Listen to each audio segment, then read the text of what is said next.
Hello, I'm David Chaston with 90 at 9, brought to you by interest.co.nz. This is where you get everything you need to know in 90 seconds at 9 o'clock, with news of an enormous settlement in the VW diesel cheating case and an enormous opportunity for China. Firstly, most media are focused on the Brexit vote in a rain-sogged UK today, and voting is about to wrap up. The result will likely be seen in the currency markets first. Bookmaker odds signal remain, last-minute polling signals the same, but with only a slight edge.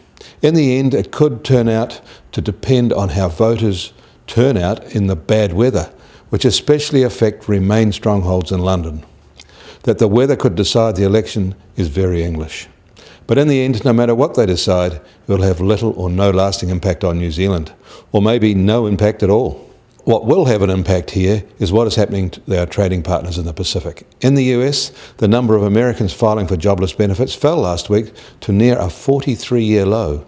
New home sales are running almost 9% above the same month a year ago, and factory June orders picked up.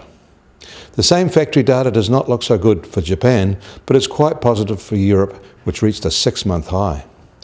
The VW cheating scandal is reaching a conclusion in the US courts, where reports say VW will end up paying more than $10 billion in settlement. Most will go to owners of affected vehicles, each getting about $5,000. If that becomes the settlement benchmark, the costs could be far higher internationally. And China could add enormous GDP gains, which could include more than $5 trillion of new income for households by 2030. That's if it can switch to a productivity-led model. That is what the McKinsey Global Institute said overnight. It says China risks a hard landing if it persists with its investment-led growth model, which could push non-performing loan ratio up to 15% by 2019 from an already troublesome 1.7%.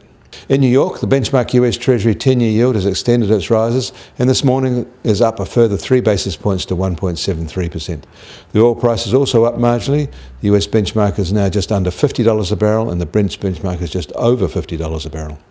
Other commodities like copper are up as well. The gains have extended to dairy prices too, at least in US dollars. Gold is down further, now at $1,261 an ounce. And finally, New Zealand dollar starts today decidedly firmer in what is now an extended trend. It is now at 72.4 US cents, 95.3 Aussie cents and 63.8 Euro cents.